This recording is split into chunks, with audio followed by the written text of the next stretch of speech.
So every time it's Halloween season, I can't help but think about the 2016 clown outbreak that was worse than any national fucking disease. Like, legitimately, because these were humans that obviously were disease-ridden, and I have an experience with them. Slightly.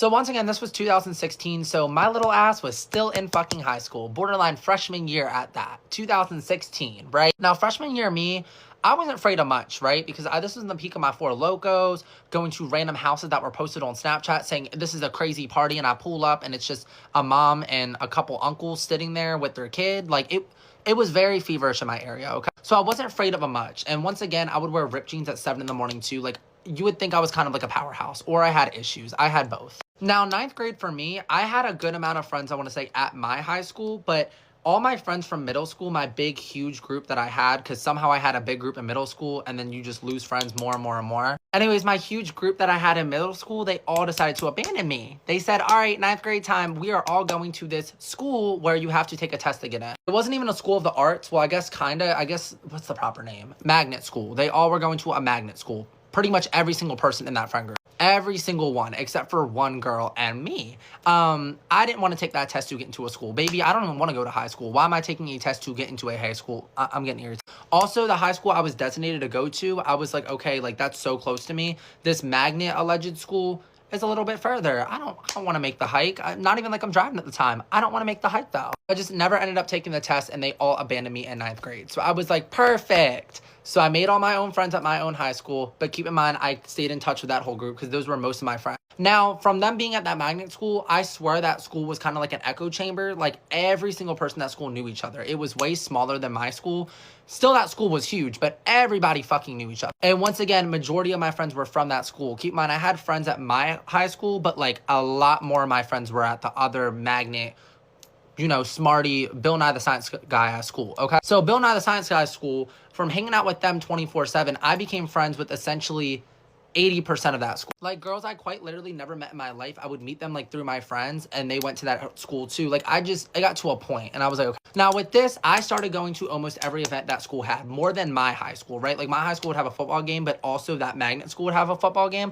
I'm going to the magnet school football game, right? For all the smarties. I'm so excited. And I don't know why I'm calling them smarties, because no shade, but like a lot of people that went to that magnet school were actually fucking psychotic and not the smartest. So I don't know why I'm calling it that, but just because you had to take a test to get into it, that's why I'm calling it that. Not trying to hype them up too much, okay? So this was, you know, like peak Halloween-ish season. I think it's like nearing the end of October, right? Football time, football. Now, football in high school, at least in my area, was a big fucking thing. Like soccer, ooh, like hold your nose. But like football, perfect. Now, once again, most of my friends go to this Bill Nye the Science Guy ass school. So they're texting me and they're like, oh my God, like we're having a football game. Like, do you want to come with us? Like, blah, blah, blah. And I'm acting like it's my own school. I'm like, oh my God, like what time are we going? Like, where is it at? Whatever. And when they would have football games, it would be at a college. That's where it would. With my school, it would always be at like the school itself, but like I thought this school was so much cooler because I was like, oh my gosh, should we get to go to like a college campus? Like, keep mine was not that cool, but I just thought whatever. And granted, this was a magnet school, but they did shit kind of cool. They pregame. So I'm texting my one friend, and she's like, yeah, like, let's go. And I'm like, abso-fucking-lutely. I'm in the middle of class texting in biology class, and I'm like, hell yeah, let's go. Finally, school ends. I end up meeting up with my friend that goes to the Bill Nye the Science Guy at school, and we're like, okay, do we pregame? Like, what should we do? We made a whole day out of this shit, too. Like, I think we ended up going to, like, Panda Express at one point. We sat at Panda Express. Then keep in mind, this is the peak of ninth grade. We had to get our jewels. Yeah. No, jewels. I'm not talking about like the emeralds that you buy. No, I'm talking about the thing that would leave smoke coming out of your mouth and would affect your lungs. Yeah, it was the peak of that. Mango. So we end up going from Panda Express to this one store in our area that always serves anybody of any age. We end up getting our stack on those, and we also grab a drink, okay? She ends up driving us to this community college that we're gonna go watch this football game at. And we're like, okay, like, let's like, you know, like chug our drinks and like, you know, go have a time. I'm so excited. We end up getting out of the car, and keep in mind, this game is fucking bumping. Like, the parking lot is full to the brim. It was really hard to find parking to begin with. Then we sat in the car, you know, we drank for a little bit, and then we start walking in, and keep in mind, it is fucking crowded. We're saying hi to people, you know, we're walking in, the bleachers are fucking filled. Okay, perfect. I don't really remember much from this game, except for just like babbling with the whole earth. Like I'm seeing people, because once again I go to a whole different school and I know all these people, so I'm like, like, hey guys, like come on, like it's the one going to public school here, like hey guys, it's the bald-headed recruit. Hey, I'm making my rounds, I'm hugging people, whatever. I have a little bit of tipsy going on, you know, I'm being very social. We stayed at the game for, I want to say, about like an hour and a half. We're like socializing, whatever. Also people there also and, you know, the weather's getting colder and colder, so, like, we're bundling up a little bit. We're talking, we're laughing. We end up finding a seat, and we're sitting with, like, this other group of people, right? We're talking. Everyone's, like, dressed up, and all of a sudden, like, you know how it is. We're in the peak of fucking high school, so, like, we're always on our phones taking Snapchat pictures. You gotta document fucking everything. So my Snapchat story is filled with every moment from this event. Like, hey, guys, like, I'm friends with the people from Bill Nye, the Science Guy School. I'm so excited. And all of a sudden, while I'm going on Snapchat, I remember, I don't know if I got sent to me or if I saw it on Snapchat direct, but I think it was from one of my friends that didn't even go to that school, but they texted me and they were like, oh my gosh, like, they checked my location. They're like, oh my God, like, you're like watching like the magnet school's like high school game right now. There's about to be an outbreak. An outbreak of what? Gonorrhea? What the fuck are you talking about? So I'm like, an outbreak of the measles, like, please update. She sent it to me. It's a black screen and it basically says, at, let's say, like, at 8 o'clock at this location, there is going to be an infestation of clowns. Now, this was the peak of the clown shit, right? Like, and it was not funny. Like, it was, like, all the videos were being posted on social media of clowns standing in the middle of the street, clowns jumping on cars. Like, this was an unconsensual haunted house that was happening every single day at this moment. So I read that, and I look at the time, and it's about 7:50. And you said 8 o'clock. What's going on? So I start getting a little bit of anxiety. Keep in mind, I'm a little tipsy, but I'm like, there's no fucking way. There's no fucking way. Time keeps going past. Finally, it hits 8 o'clock. And I'm like, okay, I don't see anything going on here. It was a fluke. And I always text my friend, I'm like, calm down, girl. Like, there's nothing happening. All of a sudden, we're sitting there, and I hear a fucking squeal from, like, a couple bleachers over. And it's a girl pointing at the woods. And she's like, there's a fucking clown in there. Like, there's a fucking clown in there. I just fucking saw one. I'm not kidding, like, literally squealing. Like, the definition of that man on the plane is not real. Like, this girl was fucking worked up, pointing at the woods, saying there's a fucking clown. Of course, this created a sense of mass hysteria. Other people in the bleachers was like, oh my gosh, I fucking saw it too. Like, it's staring in the woods right there. It's right fucking there. It's right fucking... That's all I had to fucking hear. I look at my friend. I said, what the fuck? I start seeing people from their section, like, all fucking get up and start fast walking towards the fucking exit that was on the other side because the clown was on this fucking side. People are yelling, saying the clown's fucking approaching. Did I see this clown? No, I didn't. But I saw not one, not two, but about 40 high schoolers get up at the same time and start running like their life depended on. You would have thought like there was something very serious fucking going on. And this is, I mean, it's a clown in the fucking woods, but like, what the fuck? Bucking it to the and I'm sitting there and I'm like, wait, I'm just trying to finish the game, but like, because I'm not near the woods at this point. I'm like, you know, I'm a little bit further, and I'm like, okay, like, let's move our seat to like over there. Anyways, half of the game ended up leaving. Half of the people watching the bleachers, that's what I meant, ended up leaving. They continued the football. I never once saw the clown, but I saw the effect it had on people. Like, people got up and literally booked it. I was scared. I was fucking scared. I didn't move though because I was like, okay, this seat's really comfortable. But like, allegedly there was a clown in the woods at this high school football game that was at a college campus. And it just really puts it in perspective, like, what was the goal of all these antics, right? Like, I'm assuming one person did it, and then, like, it started a chain reaction in 2016, but, like, were they dangerous? Like, I think they were. Like, I remember seeing videos of, like, literally clowns, like, banging on, like, windows and stuff. Like, they were ferocious, and it's, like, what was, like, the outcome? Like, was this just, like, the purge in real life? Like, what was the outcome? But I think I stayed a little bit longer, and then I was just like, okay, the vibe here is weird. Like, everyone looks fucking anxious and scared, and, like, all my friends were texting me, like, you should leave the game, and I'm like, okay, like, are these clowns, like, are they armed? Like, I'm just gonna go. So I think I ended up leaving, like, a little bit after. Also, I think my dad was texting me and was like, I'm not picking you up late, so, like, wrap it the fuck up. And I was like, you know what? Like, if the rest of these people get hurt by clowns and I don't, so be it. I'm just gonna fucking leave. Part of it because I had FOMO, and I was like, I kind of hope the clown, like, comes, like, when I'm gone, so, like, I don't regret leaving. But, like, I had to leave, so I ended up leaving. But, yeah, those stinky little clowns, don't let it happen again. Don't let it happen. I don't like clowns, number one. And number two, I don't like it roaming around the streets. Keep it in the haunted house, right? When I pay $40 for my ticket at the haunted house, do whatever the fuck you want to me there. But when I leave, I don't want to see you again. I don't. Because there's a lot of people in real life that act like clowns. I don't need the makeup, none of that. Save it. I'm an alcoholic. I'm in recovery. I'm also an addict. I'm in recovery. I've been sober for a little over 4 years. Let's get ready for bed while I tell you guys one of the things I was scared of when I first got sober. When I first got sober, I was 21 years old. I was in college. I was going into my senior year. I was in a sorority. I went to school with a big football program. I was involved on campus, went to tailgates, loved partying, loved drinking. And when I got sober, immediately was like, I am going to be the black sheep on campus. Literally, no one's going to want to be my friend. How am I even going to have any fun? Not just in college, but the rest of my life. Legitimately thought that my life was over. When you're young and you're in college or even high school or just any sort of situation where you're surrounded by all of this stuff all the time and it's quote unquote normal, yeah, of course, like, at least for me, for Jordan, it made me feel like I was now this odd man out. Like everybody else was here and the drinking brought me up to here. Like I was now on their level. Now I don't have it anymore. So what am I supposed to do? So yeah, I was really scared that my life was going to become incredibly boring. And you guys, I am not one to be like, my life is so beautiful, it's rainbows. But it is beautiful. I cannot believe the life I have today. And I thought, I was like, I'm never going to be able to go out. I'm never going to be able to party. I'm never going to be able to like go on dates. Like I was like, how am I going to date? The dating situation is so rough patch for me, but it's not because I'm sober. It's because I just have other issues. But getting sober, like, it didn't shut down my world. It opened up my world. When I first got sober, somebody told me, right now you can't imagine your life without alcohol, but one day you're not going to be able to imagine your life with alcohol. And I laughed in that person's face. How could I have a life without alcohol? You don't understand. Like, I'm in college. I'm a sorority. Go to the football games. How am I supposed to meet my husband? Like, all of this stuff, blah, blah, blah. They just looked at me and they told me that, and that could not be more true today. I know that the life I have today would never be achievable with alcohol. Literally never. This is gonna sound so silly, but I really do mean it when I say this. My sobriety is my superpower. I know it sounds cheesy, but you guys, I swear. It's so much more than just separating yourself from the substance. It's like a new way of life. I'm so excited now about every day. I literally wake up. I'm not the type of person, you guys, that's like ushy gushy, like, oh, I love everything. But I'm telling you, I wake up today, I literally am like, the world is my oyster. Like, I know that sounds dumb, but I swear, I'm like, I could do anything. Like, when people ask me, how do you travel so much for work? Like, you work in racing, you're at this track, at that track, you're in Mexico, you're in Canada, like, how are you always somewhere? I almost, like, wasted away my life to substances and alcohol. I used to never be able to even fathom doing any of these things because I was just so drunk or on substances. Never would have been able to imagine traveling alone or doing anything by myself. So now that I like am sober, I literally feel like I can do anything. Like, do you think that I would be able to start a business if I was still drinking? Absolutely not. You guys, I couldn't even finish a paper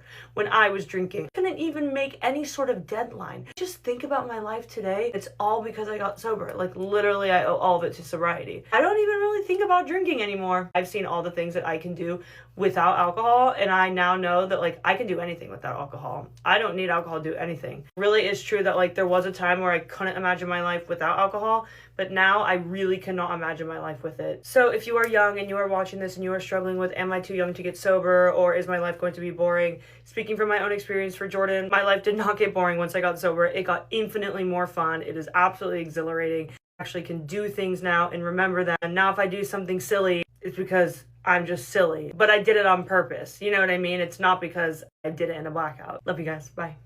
Let's talk about some overhyped shit, y'all. Also, good morning. Quick pause. I'm almost at 150K. Crazy.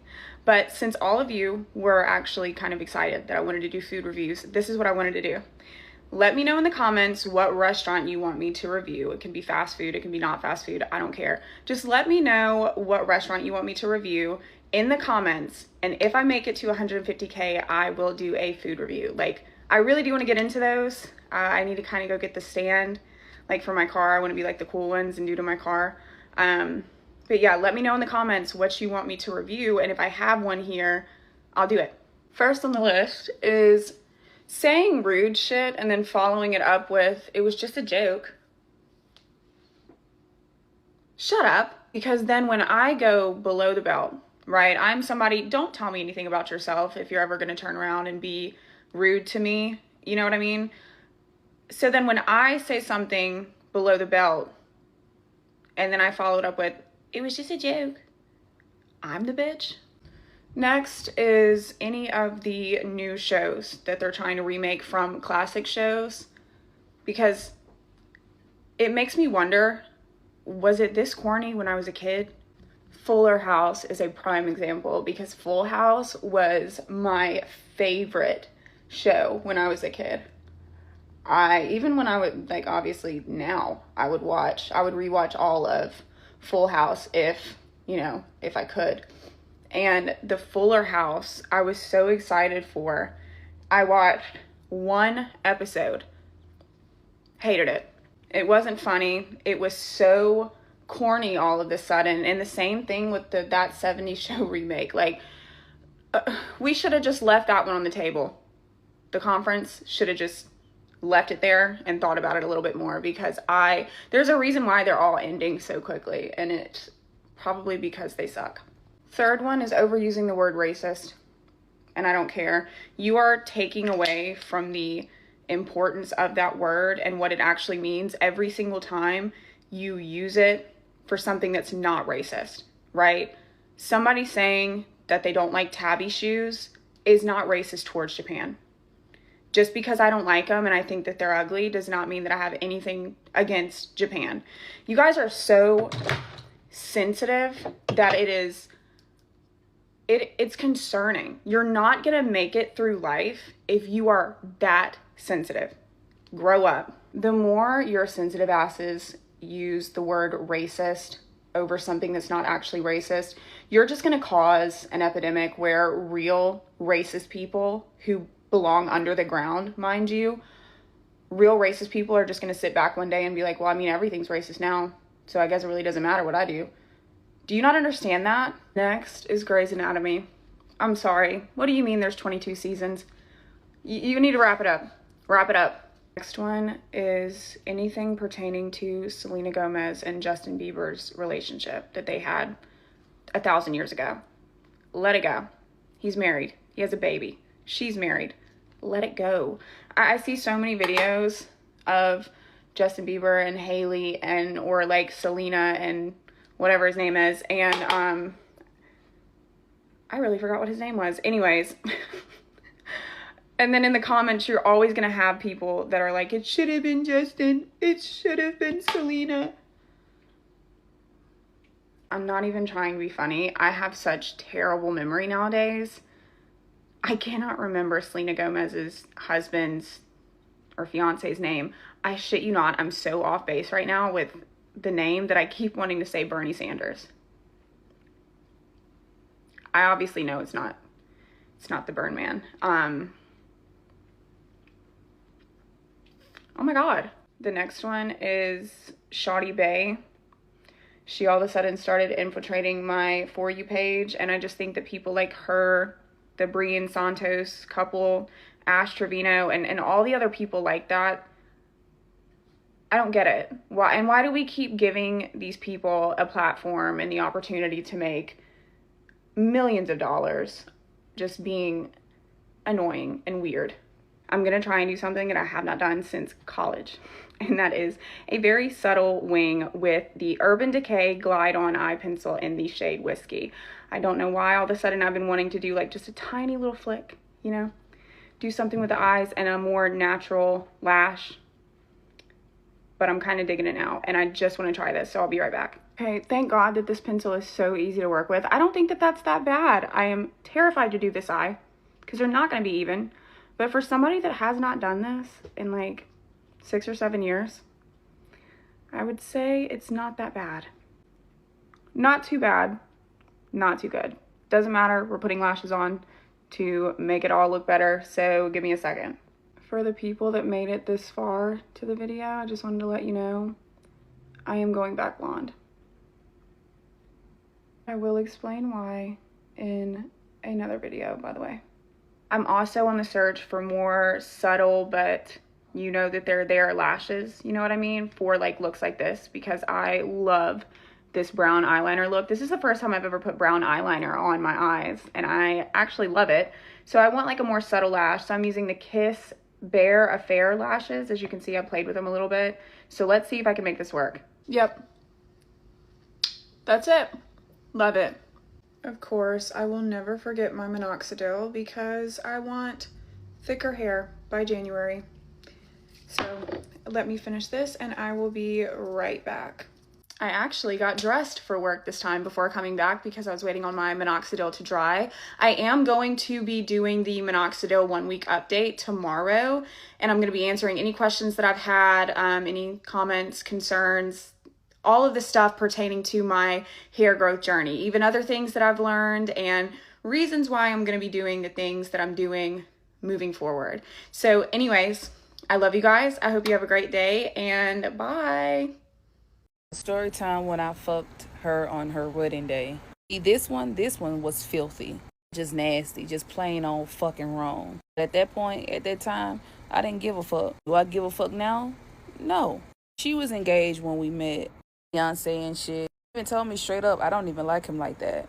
Till she just wanted the optics of marriage, like the photos, the ring, be chosen. It was pathetic. I ain't gonna lie, it's fuck. That wasn't my business. I didn't care. I was in my own lane, writing, working, minding mine. I had other women in rotation. She was basically just background noise. Flicker on my radar that I didn't even look at twice until I did. Months passed. I know when my phone lights up, it's her. The couch, blunt in hand. I become, that flown kind of chill. Then I used to smoke to stop the anxiety. But now in this present time, that shit give me anxiety. Funny how things flip though. But anyways, text. It was 2 texts. Where you at and what you doing? First, I just ignored it. Then I started staring at the screen. Why now? And when she seen I didn't respond, she sends an address. No words, she just dropped the pen. Sat there for a second, just smirking to myself. Could have ignored it. Probably should have ignored it. Curiosity is a motherfucker. Y'all already know. I got up, still high from the blunt, grabbed my hoodie, my keys. The second blunt that my little boo rolled up for me, because during that time, I didn't roll my weed. If I let you roll it, I really trust you. Pulled up to some dusty ass hotel. Not some shit I'll lay my head at, but hey, I ain't judging. Takes me the room number. I knocked, and there she is. Energy was super nervous and tight. Like she was buzzing under her skin. She was picking with her fingernails and just acting out, weird. I had the room in the corner, that's when I seen it. A fucking wedding dress. Symbolic as hell. Closed the door behind me, and then I looked at her. Then she said in the softest voice, I'm getting married tomorrow. I blinked, I looked at the dress, then I looked back at her. There's breathing in the next room, so I could tell it's probably like her sister or bridesmaid or something like that. Because the hotel had like a double room. She stepped closer to me and said, I just wanted to see you. And I said, well, you could have just FaceTimed me. She kisses me. That ain't sweet. That kiss was hungry. It was desperate. Those kisses when somebody kiss you and they tremble a little bit. Oh yeah, she was trembling. Then she said in the softest voice ever, I want it. She said I may not have the chance to ever get it again. Stepped back, just looked in her eyes, no warmth. I said, well, do you deserve it? Nods fast and she says, I'll do anything. Anything you want. Yeah, I folded. Not because I missed her, not because I cared. Because there's something intoxicating about control. Somebody begging with their whole body. She needed to be ruined. I needed to be the one to do it. She didn't even make it to the bed. Back hit the wall, her dress still in the corner of my fucking eye. Touched her slow, in a cruel way, intentional type of way. She moaned like it hurt. O's half off. It was pouring out of her, but her body, oh, that shit was speaking in tongues. Knew what it wanted, and I gave it. Unforgiving. Holy. She came hard, body arching, mouth open but silent, trying to keep quiet. I didn't blink, I didn't flinch, I didn't kiss her.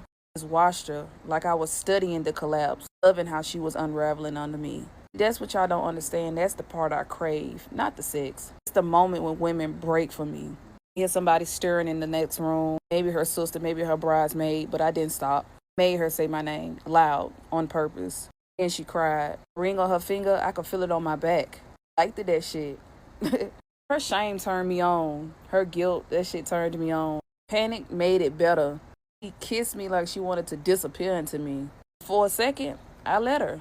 When it was done, I didn't hold her and stay. I slowly watched her come down from her high.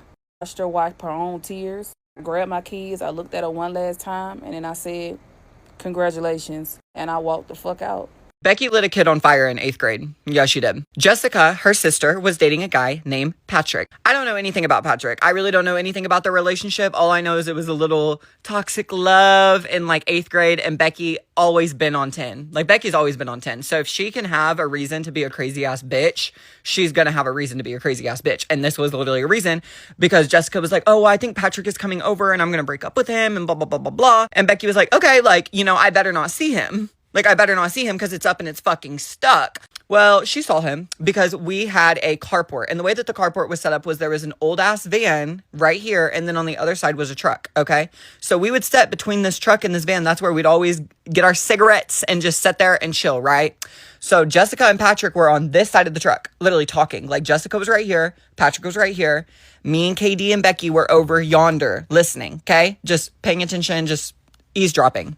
So Becky literally is like, KD, start recording this. So KD starts recording this, and literally I wish with all my heart I could find this video. We have literally went through every single one of Becky's emails trying to find it because we just can't find the email that she sent to the cops. And her iCloud I don't know, we can't find it. But we did have it on video, and I remember it. I remember this so fucking vividly because how the fuck could I not? So while they're sitting there talking, Becky literally sneaks up behind Patrick, which I don't know how. I think they really were just talking really loud, and she sneaks up behind homeboy and gets a lighter, and she literally just turns it on, and she's literally just sitting there with it on the back of his shirt, like the bottom of the back of his shirt. So he's sitting there obviously talking, and then, you know, his shirt kind of catches on fire. So he, like, you know, turns around to be like, the fuck? And when he turns around to be like, the fuck, Becky literally just straight up, like, right in the face.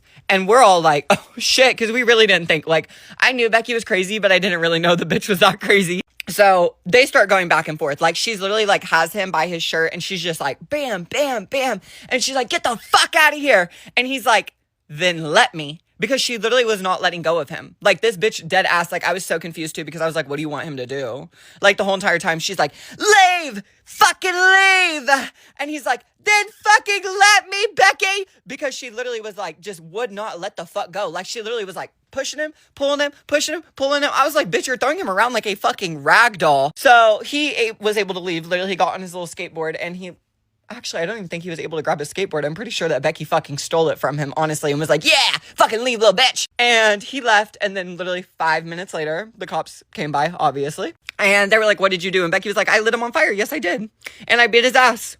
I don't care. And yeah, Mary, obviously, old bat, literally, she was like, oh, Becky, why would you do that? And Becky was like, literally, shut up. Like, I hope you get hit by a fucking car. And Mary was like, no, I won't buy you a car. That's how old she was. Like, deadass, that's how old she was, that, like, she couldn't hear you when y'all would fight. And, like, bitch, who's arguing and who's gonna say, buy me a car while y'all are arguing? Like, babe, you ain't Tyga. These are some more things that my exes did to me, but I still stayed. I don't even know. When I was with best friend's brother, this was when we had, like, really started seeing each other, like, often.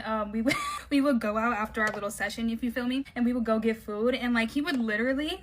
He would, like, push his seat up and kind of, like, roll his window up a little bit so whoever's in the drive-thru or taking our orders can't see me. Like, he literally would hide me, and that was, like I was fucking embarrassing to him. Like, oh my god. Like, damn, am I that ugly? If anything, I should have been fucking hiding him. Like, yeah, I stayed. He stopped doing that pretty quickly, though, so.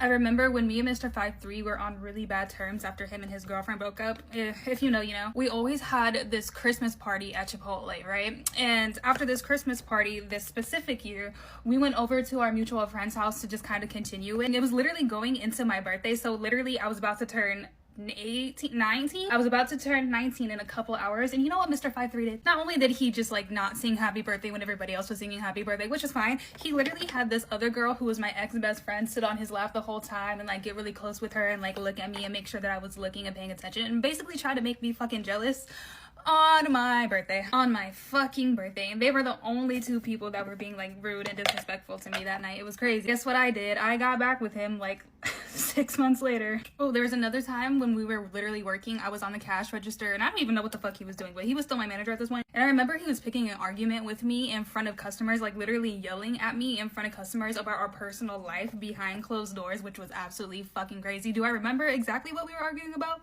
No. But do I remember that it was very unprofessional, very fucking embarrassing? Yes. This is also the same dude, by the way, who literally spent days trying to convince me to like hook up with his friend, which was weird because little did I know he was, you know, getting with his ex behind my back, so that's probably why. So I would move on. But then when I finally agreed to it, he got mad at me and started cussing me out, and we had a whole argument for like an hour about it. So I still stayed. Oh, and then last but not least, I already told this full story time, but I just felt like it's so important that I need to mention it again. So throwback to when my boyfriend broke up with me on my mom's birthday right after my cat died, and I still like stayed in like a little situationship with him for quite a few months after that. Yeah, why? I have no fucking idea. Literally, he broke up with me not even a full week after my cat died on my mom's birthday. Isn't that crazy? But yeah, I was still messing with him. Priorities, Paris, priorities. And here's the final look. Please don't be dumb like me, okay? If they treat you like that, leave.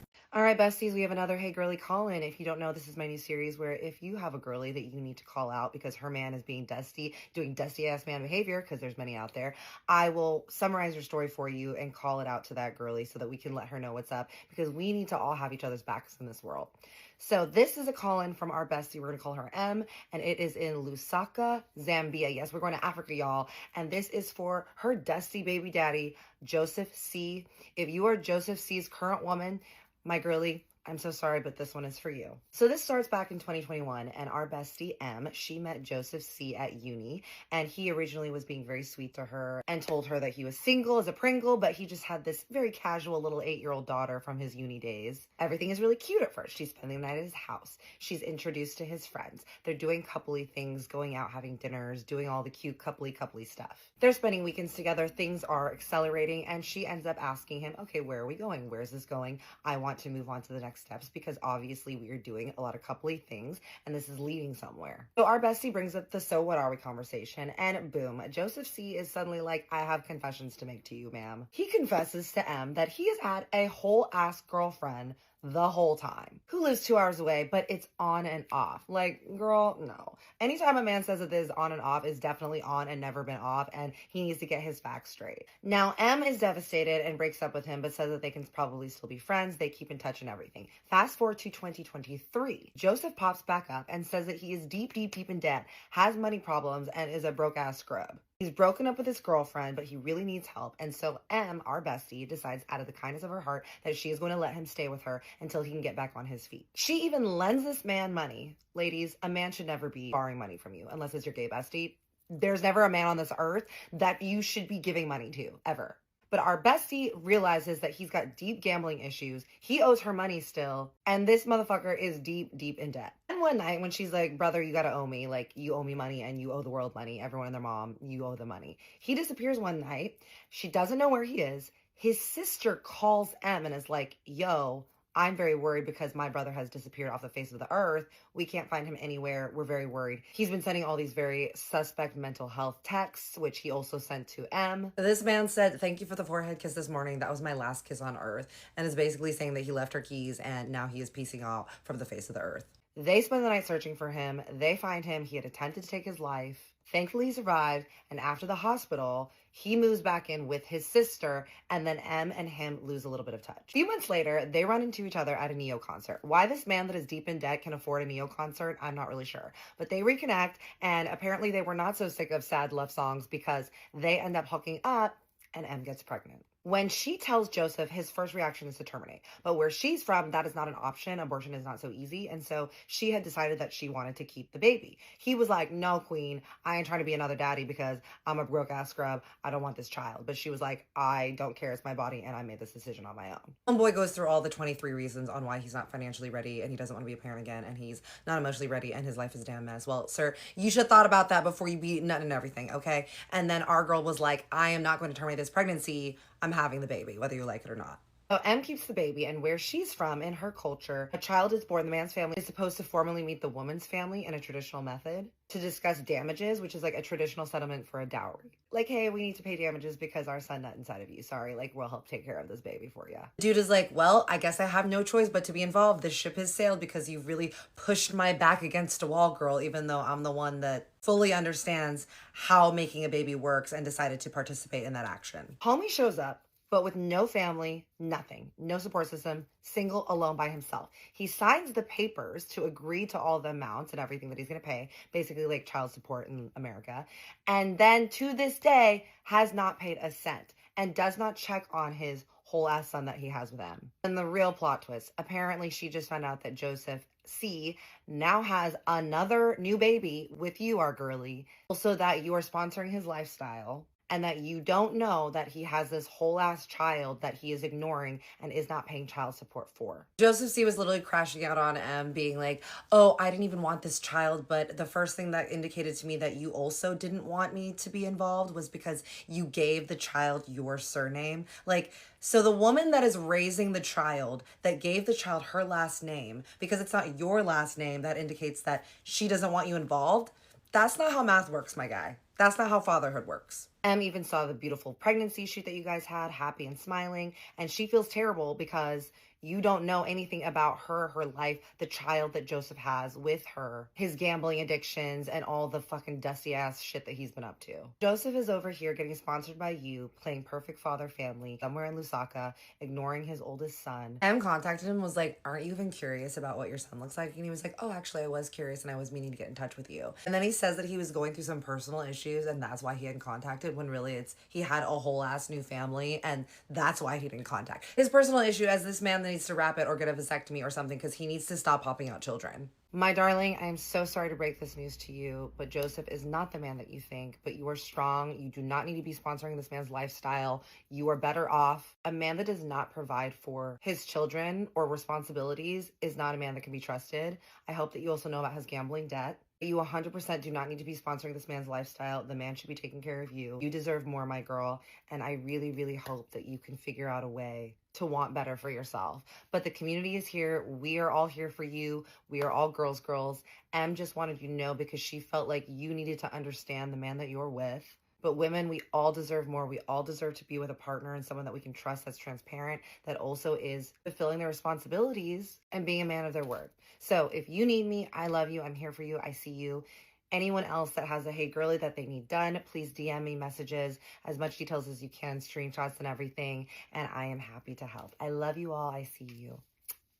This is Storytime, so stop scrolling and just listen. Now, I'm not gonna lie, once upon a time, all I did was fucking work. I was working at this shoe store, I'm talking about literally 9 to 9, no days off. So with that being said, I missed out on a lot of stuff from 9 to 9, but I was able to make whatever happened after 9. Now, I'm not gonna lie, probably like 22, 23, that was my prime. I got this one homeboy, he rich, but if you ask him, he gonna be humble as fuck and say he ain't rich. But that nigga rich, he got a mansion and some shit. And around that time, literally every day, there was a day that we never not did nothing. Like, bro, literally, we was doing something new every day. If we wasn't doing something new, we was doing a new girl every day. No exaggeration. So boom, back then and still now to this day, I want to be a YouTuber. I try my best to do every video there is in the world. But the only videos that people start gravitating to is mostly my freaky videos. Speaking of freaky, I got this one homeboy, he damn near want to hunt 6 times a day. Nigga, are you the Energizer Bunny? I'm no better, but 6 is crazy. This particular homeboy, he really don't be in the mix like that. He more likely on the shy side, but you have to get him out of his shell. To get bro out of his shell, we just brought more girls around him.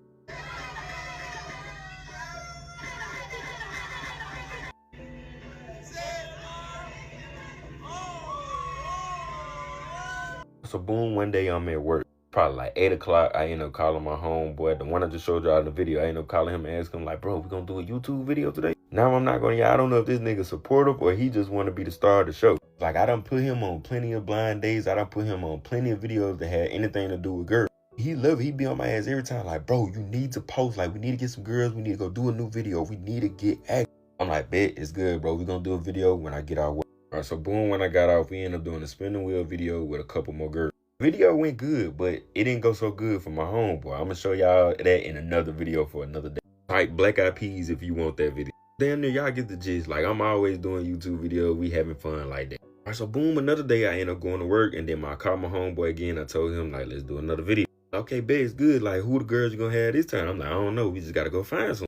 Boom, I'm gonna fast forward to the next day. I end up coming to their crib to another girl. And that girl was there for my homeboy. My shy homeboy, he like, man, this the girl you gonna want me to do a video with? I'm like, nah, bro, she ain't for me. She for our other homeboy. Mind you, this girl that walked in, she really pretty. So my shy homeboy, he like, man, Ken, see if you can get a video done with her. Like, I bet I try. So boom, I end up asking her to do a video, and she open to it. She just want to do a video. Boom, we end up doing the video with her. Then she just started hanging around us like almost every day. Like, she really a cool ass person, but she was fun, like white girl fun. Like, she'll do like anything to have fun. Boom, we start hanging with the girl almost every day. Like, she started coming around doing YouTube videos, just hanging around at this point. Shit, she started hanging around so much, she started inviting her own friends. Mind y'all, I work 9 to 9 almost every day. 9 times out of 10, I'm going to have an attitude every time I get out of work. Cause man, I'm fucking tired. Like I'm slaving in this bit 9 to 9, bro. This is hard. Alright, so boom, another day I end up going to work. I end up calling my shy homeboy. I end up asking bro like what the move is tonight, what we gonna do tonight. He like, I don't know, my brother got a lot of people over here. Like everybody just chilling, like playing a game and everybody just gambling, you know what I'm saying? Just having fun. I'm like, alright, shit, bitch, they should be gone by the time I get out of work. Alright, so boom, I'm gonna fast forward. It's 9 o'clock. I end up getting out of work. So I end up saying, should I go home or should I go to my homeboy crib? Now I'm not gonna, I was never a day enough in my life to be too tired to not go to my homeboy crib. It was that fun. This nigga mentioned at the time, damn near like an event at the Casanat house. The collab from P. Diddy. So boom, I just end up pulling up to my homeboy crib. I'm walking up to the door, I only see my shy homeboy car. So damn near I'm thinking it's just only my shy homeboy. So as I'm walking in the crib, I hear, oh my God, oh my God, oh my God, oh my God. I don't see nobody, but as I'm walking in, I just hear, you know what I'm saying? It's getting louder and louder. It's damn near sound like somebody getting crushed. So as I'm walking in, I pull my camera and I start recording and I see my homeboy standing at the door like he just listened. So I end up sitting down and taking a seat trying to see how long this nigga finna play with himself. After probably like 15 seconds, he ended up turning around and catching me. So as I'm recording, I end up turning the camera around on me so it won't make it seem like I'm recording him.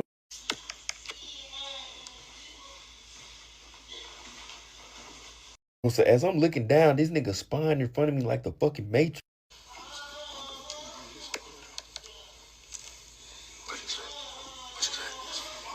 So this whole thing going on, I'm asking, bro, I'm like, what the fuck going on in there? I'm like, bro, it's like 5 niggas in there and they all crushing old girl. I'm like, what? And y'all ain't tell me about it? Bro, they in there running a choo-choo, a Thomas the motherfucker on her. I'm not gonna lie, in my mind, I know I'm finna go in there and join that motherfucker. Me being the W mans I am, I just want to make sure that he get a part of this motherfucker. So I just tell bro, just go in there, just walk in, bro.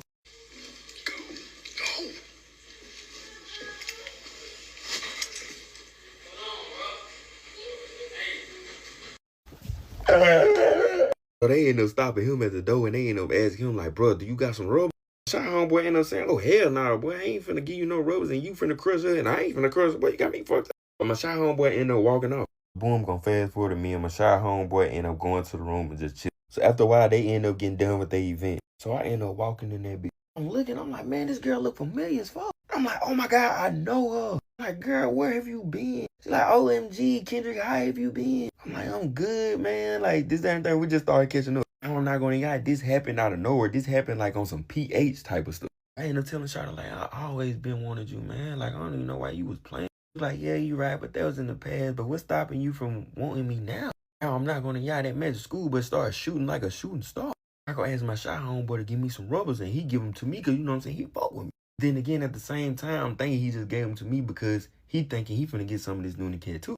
So boom, the same dudes that was in the room before me, they end up coming back because they end up they wasn't hitting her the whole time. They wasn't crushing her the whole time. At this point, I'm the only one crushing, but the dudes in that bitch, they like surrounding in that bitch. It's probably like 2 or 3 or 4 dudes in that bitch. I don't even think it was 4. I probably think it was like 3 or 2. The main dude who was crushing her before, he ended up leaving. You know what I'm saying? He said he didn't want it no more. So leave it up to KTJ. I'm gonna make her day. I go in that bitch, start buzzing her. Blah, blah, blah, blah. Now I'm not gonna lie, that motherfucking Nunicat was so deep, that bitch was like a sunken hole. Now as I'm crushing her, she screaming louder than she was in that video. Baby, if you don't shut that bullshit, I know you don't feel this motherfucker made to school, but what I said to myself silent, but I'm in that bitch. I'm talking about busting her clean up. No exaggeration, cause I started busting her up for 30 minutes straight. No breaks, no nothing. Probably by minute 15, one of the dudes started catching the drip. Like, man, this nigga ball hogging the ball. Oh, yes, indeed. Boy, I'm Kobe Bryant. So now it's just literally 2 dudes in there. Me and another dude. But this whole entire time, this nigga sitting in the corner like this. Like, bro, when is you gonna make your move on? Come your scary ass on so I can get up out this motherfucker. I end up motioning cuz like, come on, bro. He'll try to pull his little AAA battery out, and she end up saying, I just want Kendrick. Okay, baby, you ain't gonna say nothing but a word. I powered up again like I was a goddamn Energizer button. I started crushing again. The dude started trying to try again. He ended up just coming and put his little AAA battery in her mouth, and she just started eating that motherfucker.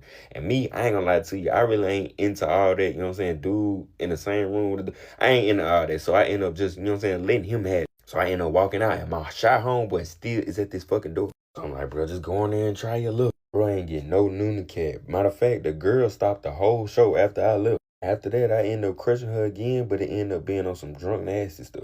If y'all want that story time, just let me know. Any questions? Am I the asshole for hogging my foster sister? 6 months ago, my parents started fostering a little girl with some health issues. Ellie, 7. She's tiny, maybe 3.5 feet tall, about 40 pounds. New people tend to freak her out.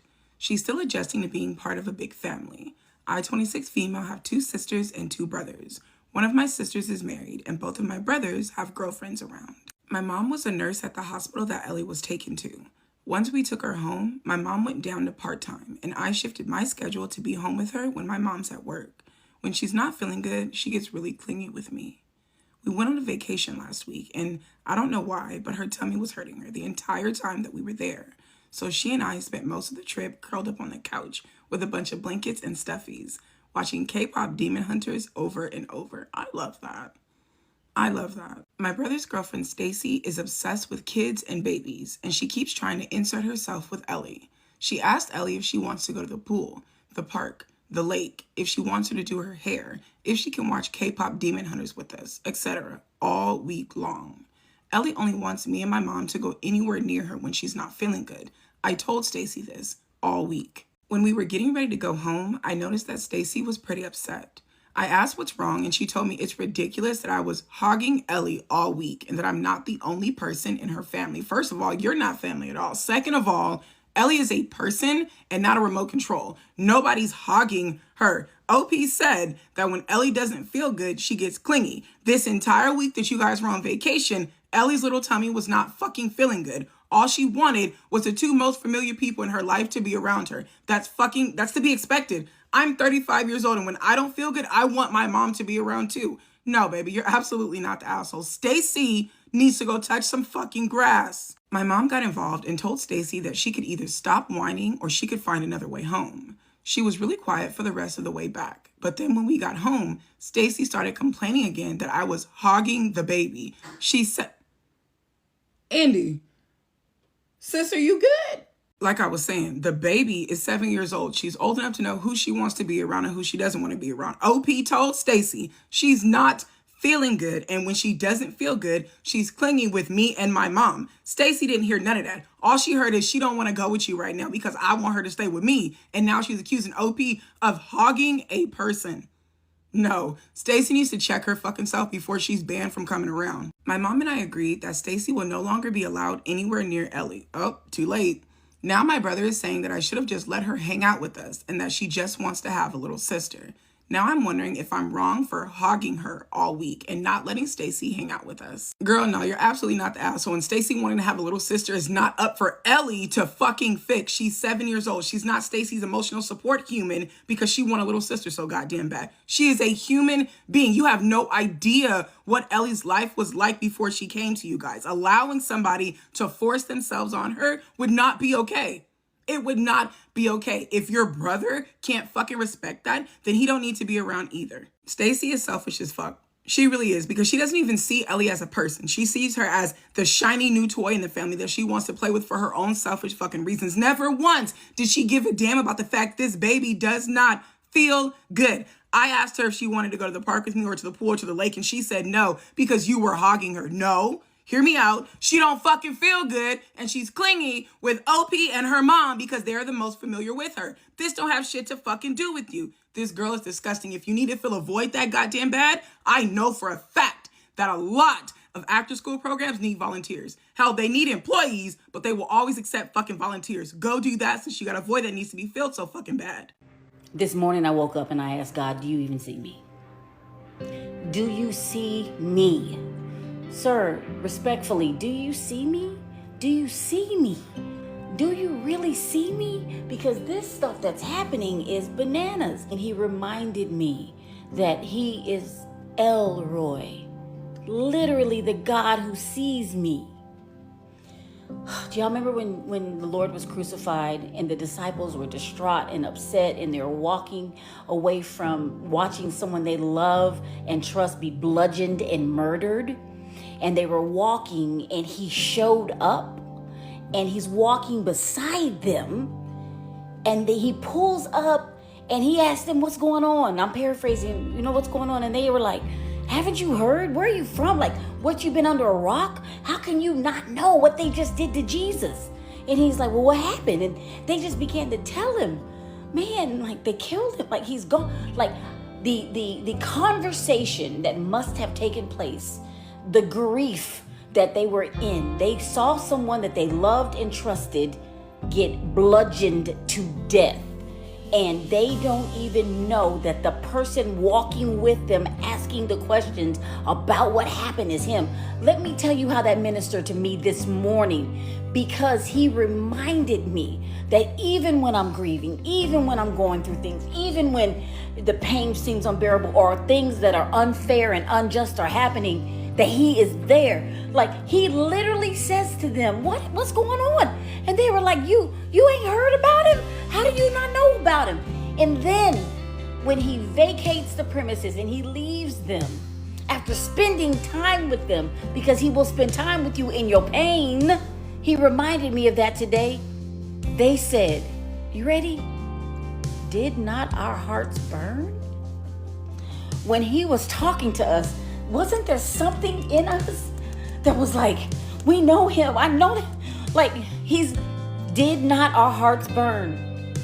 I am here to remind you that whatever you're going through, he walks with you, even when you don't see him. Did not our hearts burn? Because he said he would never leave you nor forsake you. He said it, and he's not a man that he should lie. He cannot lie. So even while I'm going through whatever it is that this season is trash. To me, it's trash. To him, it's treasure, because he's teaching me something that I cannot see, because I'm walking with him and he's walking with me, and I'm going, don't you know what's going on? And he's like, I'm right here. This is me. You're talking to me. Don't ever stop talking to him, because they said, did not our hearts burn? One of my bro, them pay me $150 one day for literally stay in my house and wait for one package. He said he couldn't miss it, but he have to go to work. I may actually stay there and wait for the package. And the package actually come. So call this up on a Sunday, my bro link me and say, yo dog, you busy tomorrow? Cause I actually have a package that come at my house. I don't want to miss it, but I have work. You can stay at my house and just pick it up for me and make you $150. I said, for real? Bro, what? Definitely did it. So the next day forward, I reach over the G yard. The G actually live with him girl, but them not no youth, you see me? So when me reach in the house now, I notice the two of them there home, you see me? So I say, alright, the both of them are left right now. Cool. The dog hail me and say, yo, my both left in a dog. And he say, yo, food in our fridge, which me already know that. They never have food in their house. And the game in our living room, I have nothing for, but we ever play a game in our living room. So when him cut out, him woman stay. So you know me like, so why me need to stay if your woman there, brother? Lazy woman, lazy, she can't look out for your package for you. But you know your boy Jay, I get paid, so I don't business. So I stayed. So like an hour and a half after I left me there play the game, I notice say in girl walk out of the front door and then she come back. So I never really went and meds it that hard, cause me I say, oh, she probably look out for your package, you see me? So cool. So me did I continue to play the game now. And a second time now she walk outside. But she never come back the same time. Like, I'm like, okay, but me did I play the game done. And I say, wait, she still not fall back in her house yet. And my woman, you know, I'm not supposed to watch a woman in a package me there wait pan, but I don't know. Something just tell me if it just walk guy door. I walk out the door, and I look out. When I look out, I see one car park up in her front. So I say, okay, cool. So I go back in her chair and I did I play the game. You see me? She walk back in her house and I say, yo, how did outside this a while ago? And she said, no, I want my friend them. So me didn't know with my sarcastic self like, then hold on there. The man allow you if you have man friend that come here and look for you. The girl said, no, that's not a boy, that's a girl. Bro, this get a give man bun. Me know when me see just a while ago through the glass there, when me look out there was a man inside of that car, a tough back man. And she a come tell me about that was a girl just a while ago. Nah, brother, me a snitch. No, me a inform. Cause this could have been a nice joke, but you just turn it sour. So when she said that to me, you know, automatically me know what me did there for now. Me say, alright, me know there for your package. And this me there for. And the dog knows say me is a real youth, so him send me upon admission, but him pay me so me no feel no way, so me have him. Him have me in my house sit down and watch girl. Alright, me understand, but me still have a chat. So I brush it off, you know, me play it off like a nothing, go sit down play a game, see me. And me text my dog and say, oh, my G, me know say I not package me there fine up. But me I left, you see me, just link me when you come off of work. So he call me, I tell me about, nah bro, it's a package. Me say, dog, I don't know package, man. But bro, just come give me a link before you go yard, before you come out, when you come off of work, you see me? So the dog forward and the dog come give me a link. And I sit down and me allow for him and I say, dog, you think me an idiot, don't? And a package me not wait pan, bro. But here we go on. And me tell him I go on. And he said, dog, me know say you did go tell me truth, you know, brother. Me know, you know, brother. Literally, me know, you know, dog.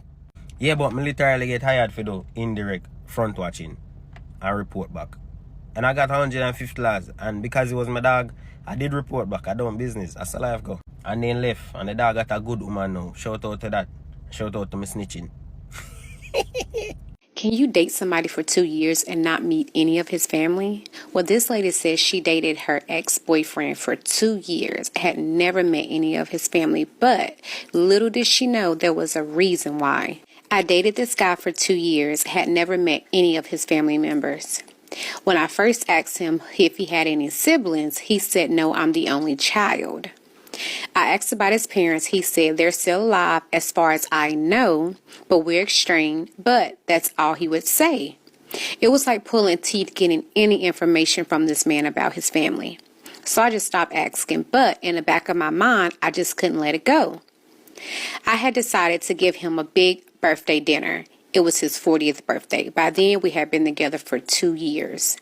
I had told my sister how I wanted to find out about his family and surprise him and invite at least his mom and dad to the dinner. So my sister said, say less, I'll do some digging and then we'll see what we find and we'll make it happen. Well, my parents are my world, so I wanted to at least have them there. Well, my sister had called me one day and told me to stop by her house on my way home. She had to show me something. I get there and she had found one of his cousins on social media. One of her co-workers was super computer smart, so he had found, based on some photos of my boyfriend and his cousin, some pictures when they were younger, and in them was tagged his mom. She goes to the mom's page and goes down a crazy rabbit hole. Apparently there was some family drama. His mom and dad were first cousins. They had been sneaking around when they were younger and decided when they were grown, they were going to be open with their relationship. So they did and ended up getting pregnant with him. He found out when he was a teenager and went to stay with his grandparents, who had passed now. So when he left to go to college, he wanted nothing to do with them, because his dad had also tried to mess with several other cousins. So they said that the dad was a very sick man and the mom knew it, but I guess she wasn't far from him. He does have a disability. I won't name what it is, which they're to blame for it. From a few posts, we saw that they had tried to have more kids, but she carried miss with at least 2. We were so shocked. And I felt so uneasy, and to this day, I never told him I found all that out. We're no longer together, but we're still really good friends. Domestic violence is never okay, y'all. I don't care what you try to make yourself be okay, or what they tell you, oh, well, they only did it because they were upset with me. That means they really love me. Domestic violence is never okay. So for my ex to show up to my friend's house with a hammer, ready to swing, I was scared. I don't think my friend nor Nyla knew the type of person we was dealing with. This is the type of person where when her anger reaches its peak, ain't no telling what'll happen. She does first and thinks later. So yeah, I was scared. I don't know why, but it was in that moment I just started thinking about all the things like I should have never played with her. I should have never lied to her. Everything started to make sense. Like I didn't even have to lie to begin with. She already knew about Nyla. I could have just really kept it going, being honest on both sides. But I felt like back then I got a slight thrill out of lying and just, having my way and getting away with it. I'm just going to be honest. I was childish, very immature. Thank God for growth. That's all I'm going to say. So my ex walked straight in my friend's house. And, it's my friend's house. So, of course, she's like, nah, you can't be here right now. Like, get out. You know what I'm saying? Like, we got an issue going on. Nyla just had a seizure. My ex, like, I don't give a Y'all may think I'm exaggerating, but that's how hard she was saying it, Elves. And I indeed knew that she didn't give a Mind you, it's my friend standing in the kitchen, Nyla standing like sort of behind my friend, but like low-key in the living room, and it's me standing all the way back there by the patio because I'm ready to run. Like, I'm not gonna lie. Like, it is what it is. Like, I'm not finna just get hit with a hammer. Like, come on, would you? Like, I'm the patio right here. I got it cleared, like, and I'm a sprinter. My ex, she ain't doing no running. Come on, she ain't doing no running. She not gonna chase me. She might chase me. She ain't gonna catch me, though. She ain't gonna catch me, though. That's just what it is. So my friend trying to calm my ex down. My ex not trying to hear none of that. She's like, literally, the more she's talking, the more inside the house she's walking. Like, she's getting closer and closer. She ain't heard nothing nobody said. Nyla decides to jump in front of my friend. And she's like, wait a second. Like, let me talk to you. Let's all just calm down. Seriously, I know you're upset. And I'm thinking like, dang, Nyla, those are some good communication skills because, yes, she's very upset. Nyla proceeds to say, listen, I don't know what I'm supposed to do because I'm in love with her, too. You in love with who? Me? Can't be me. It's only been like a week or two. You can't be in love with me. Nyla, come on. And why would you tell her that? That's something that you should have shared with my friend when y'all was having y'all little kumbaya heart to heart. Why would you tell my ex that you could clearly see is crazy about me? Why would you tell her that you're in love with me? And she's under the impression that me and you no longer talk. She's under the impression that I cut you off. Yeah, it's my fault. But at the same time, why would you lead with that? My ex started laughing kind of like that. Like when she do that, like, yeah, it's about to get bad. So she's walking towards Nyla at this point. She's fixated on Nyla. Nyla keeps talking about how she's like in love with me, how she feels like me and my ex can work something out. Like she's okay with my ex still being in the picture. And I'm like, dang, that's a good deal. I can have my cake and eat it too. So I'm over there kind of like thinking and fantasizing. Before I knew it, my ex swung the hammer at Nyla. Nyla, oh, easy. Oh, reflex. Oh, hold on. Oh, yeah, mister. Once I saw that hammer get to swinging, I'm not gonna lie, I was just like, okay, hold on, it's enough, it's enough. Like, I'm scared, but at this point, if something happened to Nyla or my friend, I would feel so bad because it's literally all my fault. So I run up on my ex. I'm not trying to hit her, but I'm running up like trying to grab her, y'all. She not swinging the hammer at me. She love me. She probably do love you a little bit, dude. I feel like she really can't, you know what I'm saying? So I run up on her, I'm grabbing her, I'm like, baby. I'm like, baby, please stop, baby. You gonna hurt somebody. You gonna go to jail, baby. Please, I can't lose you like this. Like, chill, baby. I'm not gonna lie, fun fact, that baby word always get her. From the first time we started talking, from the first time I started calling her baby, she's like, every time you call me baby, like, I get chills. Like, I get a little heartbeat down there. Dag, man. So at this point, my friend over. You know, I already fought Nyla. Then my ex show up at your house with a hammer, swinging for all glory. She's like, Starry, get her out of here right now. I'm like, bro, I'm trying. So I'm trying to talk to my ex, like, why you keep doing this to me? Like, you're making me crazy. Look what you're doing to me. You're making me crazy. I'm making you crazy. Now, I would never tell you to show up at somebody else's house with a hammer swinging at somebody. I wouldn't do that type of stuff. Why you blaming it on me? I'm like, just let me talk to you real quick. So I'm saying, I'm grabbing her towards the patio or whatever. I'm trying to talk to her. And here come Nyla behind me still talking. She's like, listen, I completely understand. Like, I would be crazy too if my feelings and my heart was played with. Like, let me talk. Like, Nyla, move, brother. Move. I got this. What are you doing? You're upsetting her. I'm trying to calm her down. I feel like her heartbeat is starting, you know what I'm saying, slow down. Every time Nyla speak, her heart be like, do. It's getting crazy. So my ex get to grabbing on my face like, do you love her? Do you love her? Do you love her? Start, do you love her? Love who? I love God. I love God, okay? I love God. So at this point, y'all, me and my ex made it to the patio safely. We kind of, like, she's like, let me go get off of me. She's pushing me off of her. And I'm like, okay, let me give her a little space, whatever. Like, I know she's highly upset. So me and her talking calmly, y'all. Nyla is still like that fly buzzing in your ear. She's like, yeah, like, I'm so sorry. Like, I really didn't mean to fall in love. Like, she just keeps talking. So I'm just trying to keep my ex attention all on me. Y'all, I kind of like turn around because I don't know, like something was running. I don't know if it was like a squirrel or something like that. But I turned. My ex darted off. I'm talking about track star. Darted off towards Nyla. Boom, rushed her. Nyla hit the floor.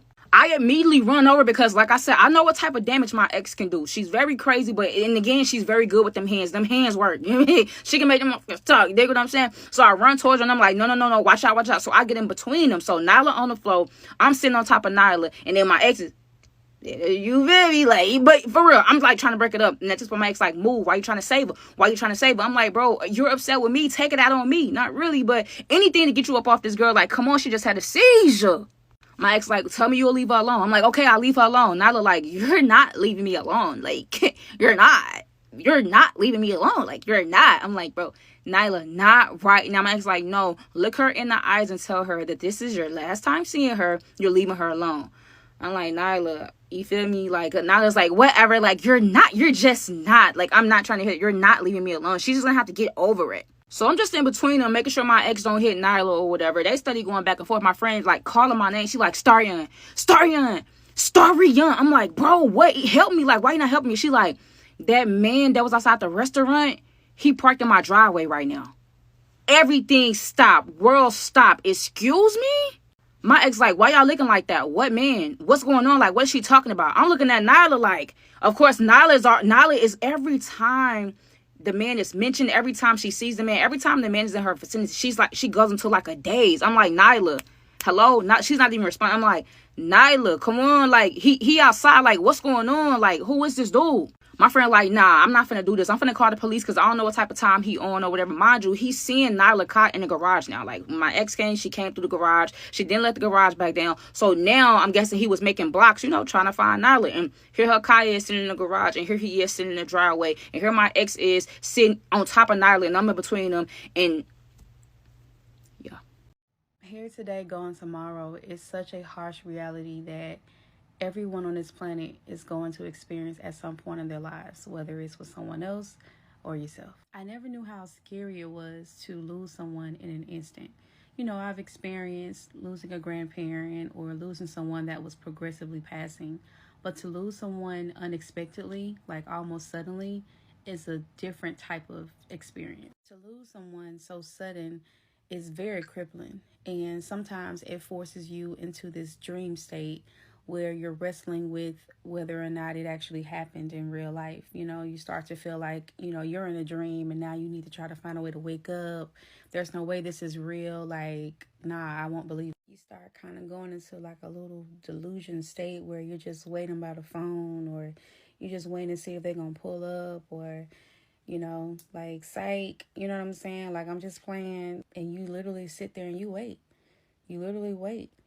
Just really hoping that what happened didn't really just happen. As you start to get a grips of what actually happened and that you can't do anything about it, it makes you want to live more. It makes you want to explore. It makes you want to do the things that you've been procrastinating. It just makes you want to be more grateful for where you are and that you still have breath in your body.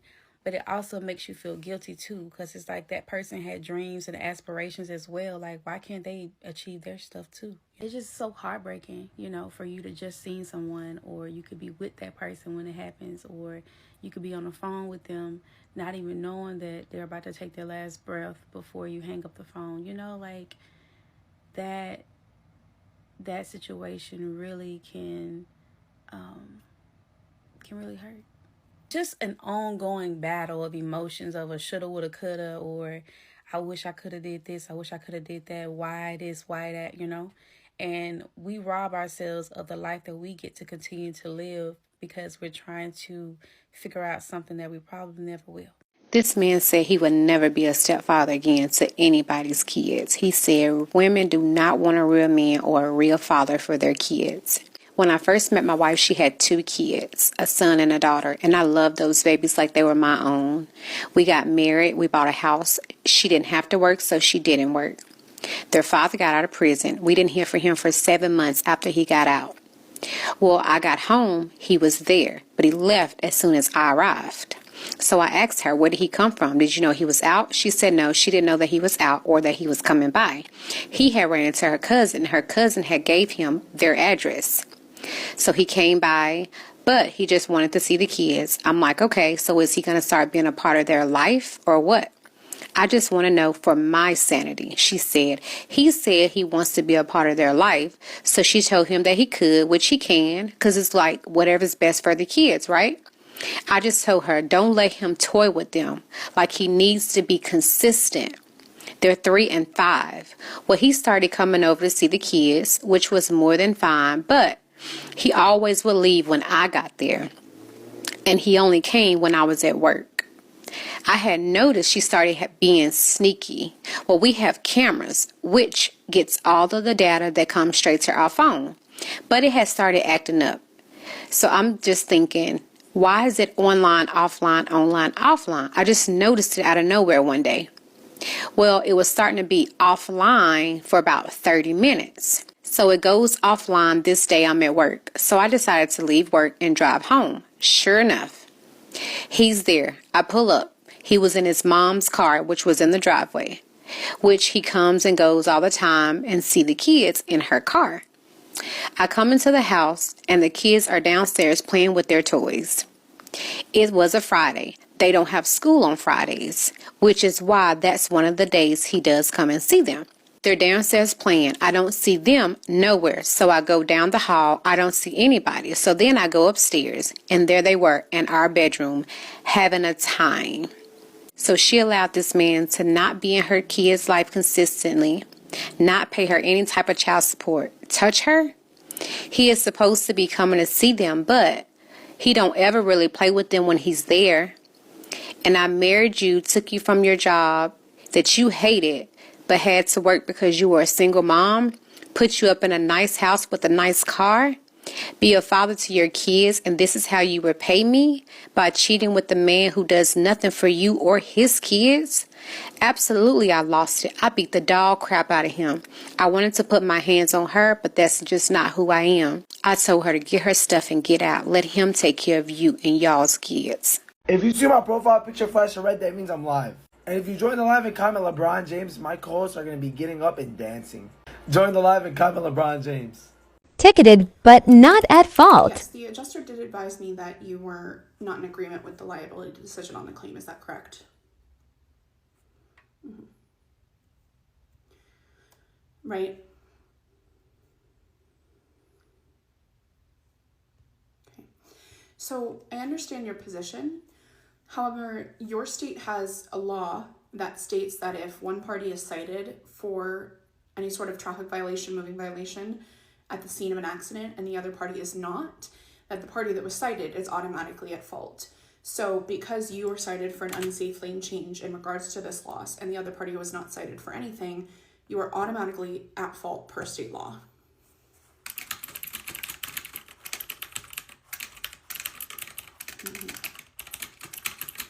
I understand, but we as your insurance are required to follow all applicable state laws when it comes to determining fault and following the claims process. We have to find you at fault in accordance with state law because the law specifies that you must be at fault when you're given a move-in violation. Mm-hmm. Well, the officer did not cite them for that. So regardless of whether or not they did it, they weren't cited, you were. So, and even if, like, let's say we decided to side with you, this would more than likely eventually end up in some sort of court because of the fact that there was a moving violation issued, and you would lose on the merits of the fact that you were cited. So to avoid all of that and the additional paperwork and all of that that would go into this, we're accepting liability because we know eventually, even if we were to side with you right at this moment, that would eventually be overturned and you'd be found liable anyways.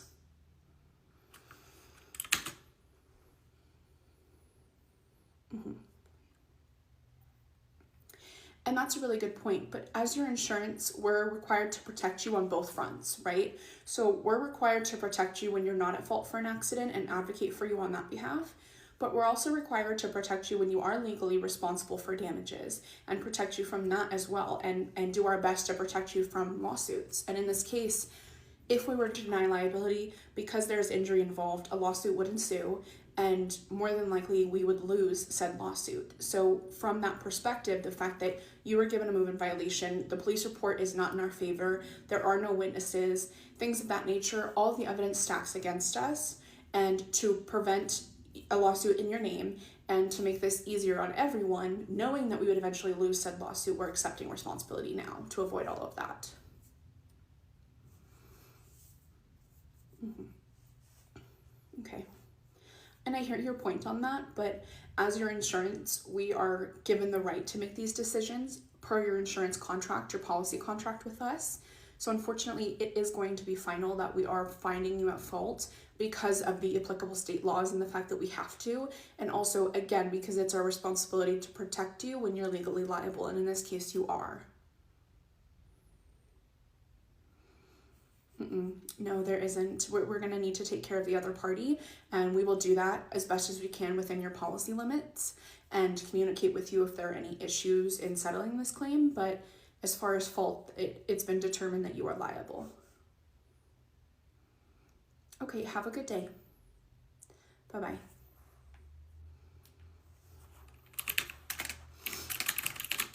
I mean, when there's a law that says that you are at fault if you're given a moving violation, we as your insurance can't go against that law just to side with you.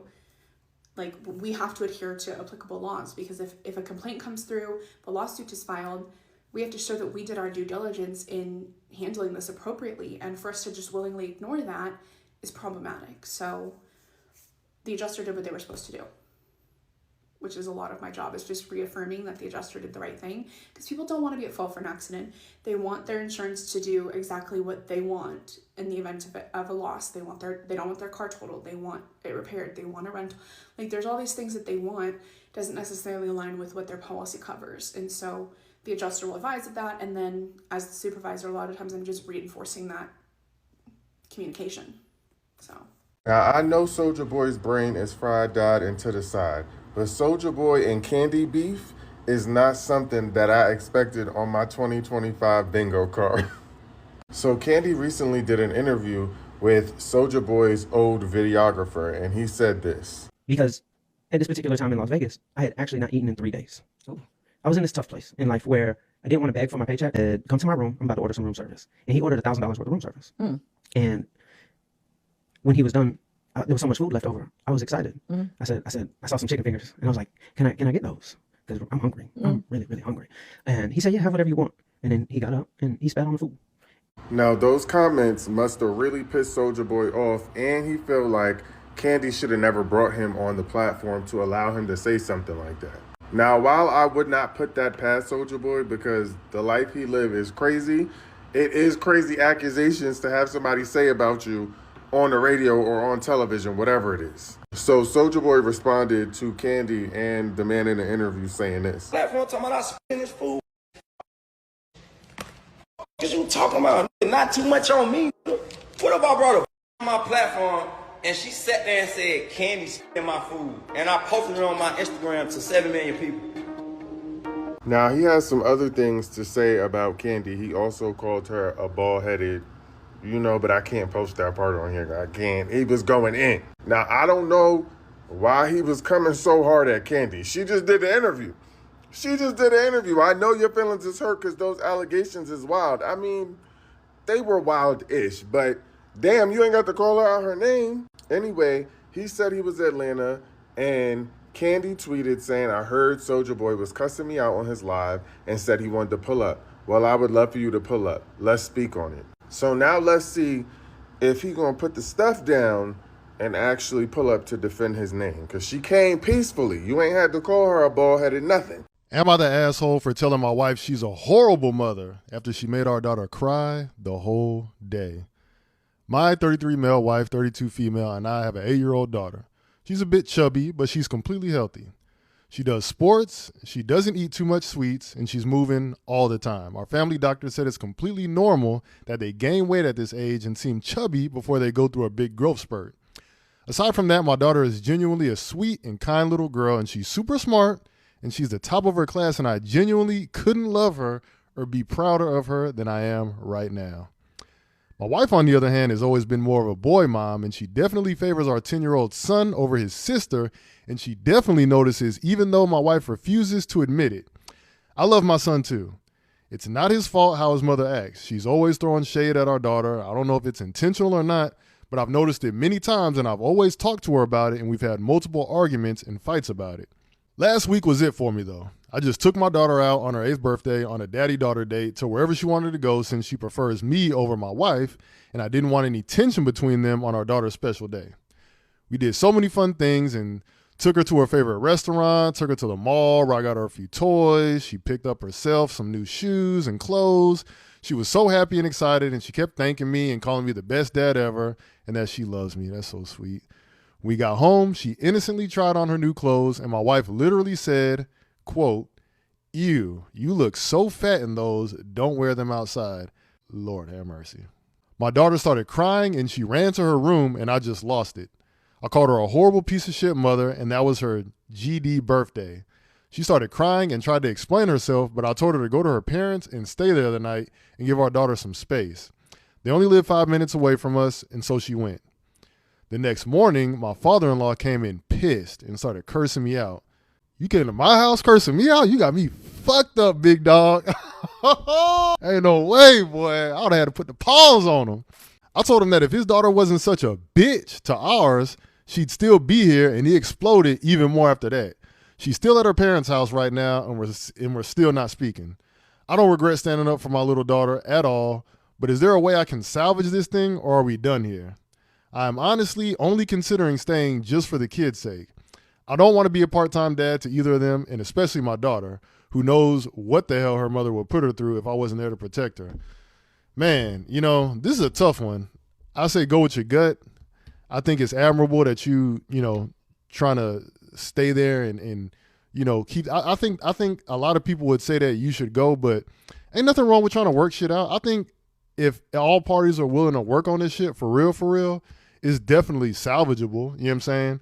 If your father-in-law comes to his senses and apologizes, if your wife comes to her senses and apologizes and agrees to go to therapy because I really think she needs it, I definitely think this stuff is salvageable, because I think it's best when kids grow up in a happy and loving home with both parents readily available to meet their needs. But I definitely think your wife needs some therapy, and your father-in-law probably need to get his ass whooped once or twice.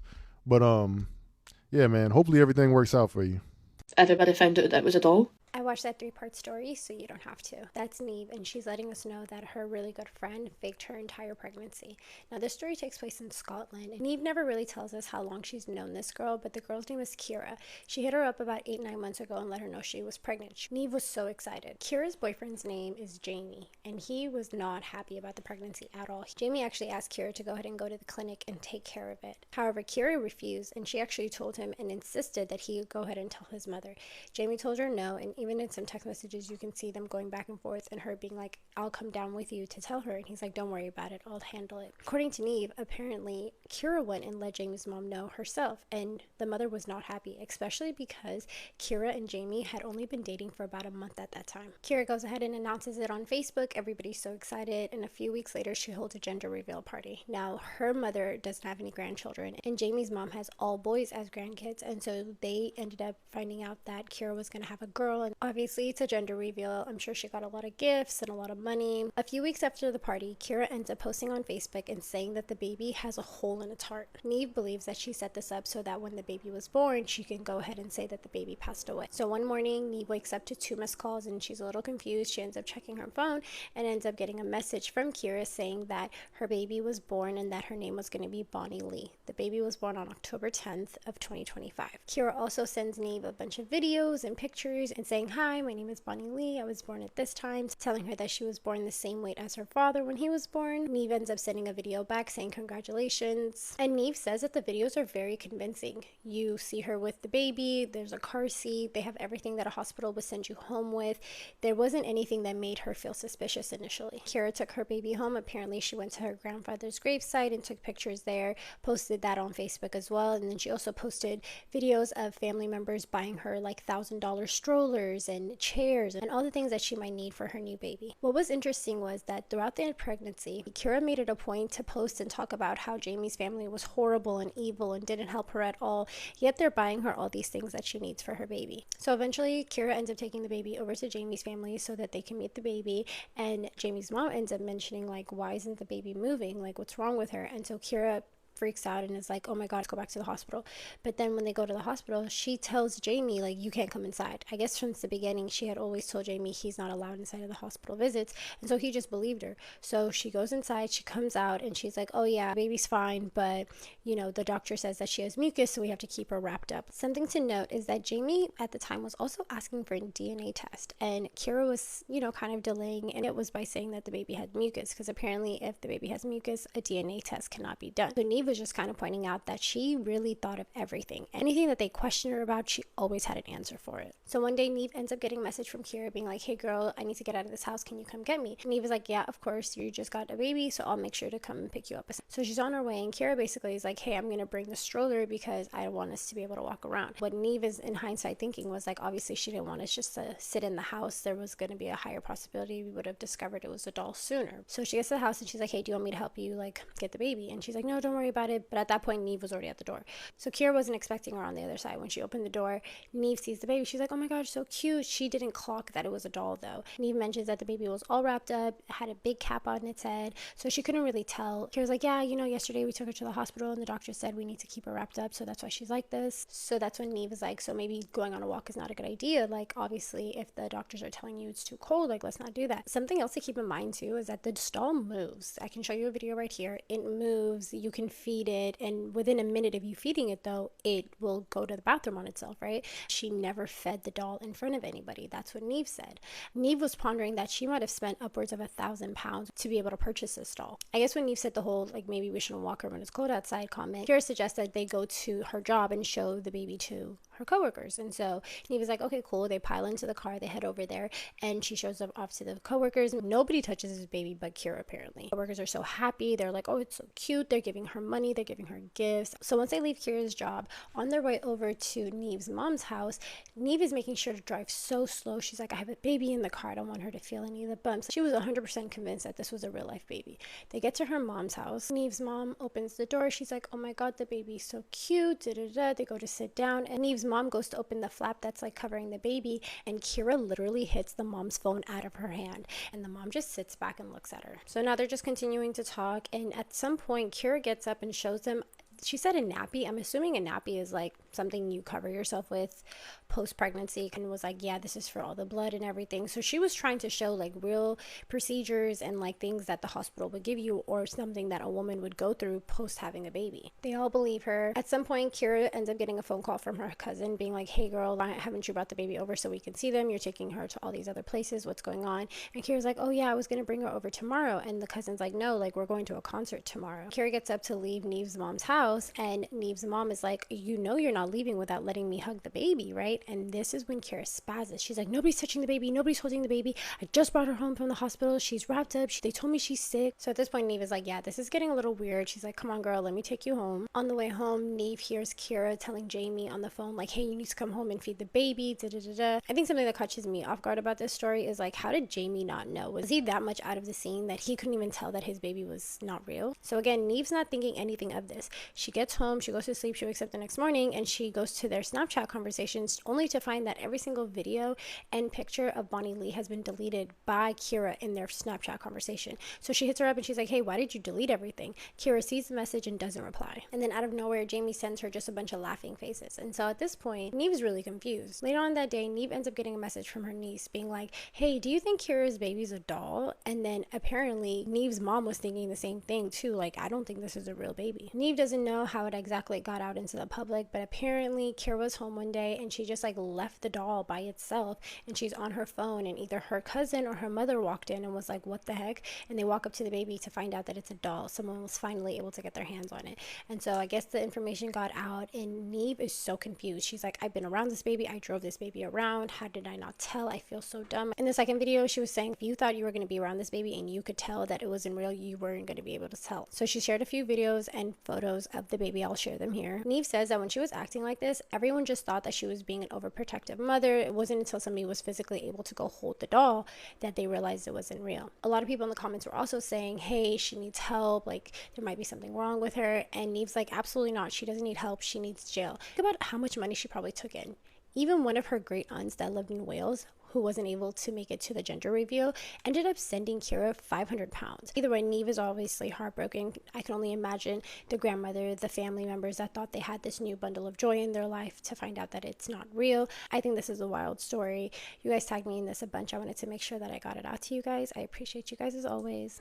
Bye. Have yet another devastating story of a child being essayed while on school property where the parents feel like nothing's being done. Leah here wrote, Salazar's Eastside Elementary School. I spoke to the family and here it is. Principal Jones, my question to you, since you wouldn't take my call this morning, what is the punishment for 3 kids that held a boy down and forcibly raped him yesterday, was 14 feet from a teacher during lunch and recess? 5-day suspension? Really? How about permanently booting all 3 out of the school system? Permanently. Was this because one of our 3 district judges are related? Being prominent members of society, folks, has its perks. If that was your child sticking his fingers in another kid's while being held down against their will, you as a parent would be charged with first-degree rape. Not here in Salazar, folks. Officer Katie Graham told the parents not to say anything public. Why? Was it to suppress the parents' First Amendment rights to protect the families of the kids doing horrific things to others? Why didn't the school notify all of the other parents of this crime? Why has there not been a plan of action put in place to prevent this from happening? When did they report this to DHS? And the biggest question is what kind of home life these 3 kids have to concoct a horrific idea to pin a kid against his will and rape him. This was a planned assault on a child. I believe all 3 parents, the principal, superintendent, and the teacher supervising should be charged with child neglect, if not first-degree rape itself. This is the rest of the post if you would like to read. But according to her story, these students got a 5-day suspension. What is that? Me and the Brits have gone back and forth real bad over their cuisine, right? And I am back yet again with another opinion. I'm sorry, but the British people ordering Chinese takeout and then calling it a Chinese. I just bought a Chinese. Just bought a Chinese. Oh my God, you guys. I went out and ordered a Chinese. It's racially motivated. I just can't prove it. It's racially motivated. Because why the fuck are you calling it a Chinese? I mean, really. Imagine I go out and order Indian food right now. And I come back and get online and I'm like, look, you guys, I bought an Indian. I went out and ordered an Indian, you guys. And it's literally just a fucking bowl of butter chicken. Just a plate of tiki masala. Like, it's... Oh. My mascara is running. Yeah, it's racially motivated. You bitches ain't slick.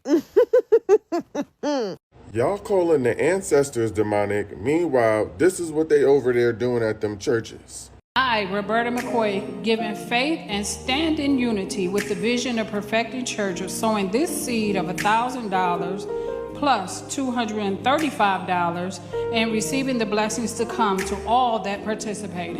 Now that's only $1,200. Yes. Y'all not listening to what I'm saying. If you have 1,000 plus 1,000. Okay. Well, I'm gonna work on the other 800. Well, that ain't what I asked you to do. That's Bishop Marvin Wines. And mind you, he did that in front of the entire congregation while this woman was up there with her son giving money to the church. And while he's embarrassing her and her son, you can hear the congregation laughing in the background like something is funny. And let's not forget that just a few months back, Bishop Marvin Sapp was holding his congregation hostage until they gave a specific amount of money. Talking about close the door. Cause y'all a bunch of 2-bit hustlers. And this is coming from somebody who believes in God and Jesus Christ. Okay? But has my own spiritual relationship with them. And y'all got mad at Deontay Kyle for saying what he said. But this is what's happening at the church. And then you got the Christian people now saying that our ancestors are demonic. Are y'all serious? I'm not even going to ask if y'all cool, because I know y'all not cool. But let's wrap this conversation up. Because the demons be inside the church. That's what we need to be praying for.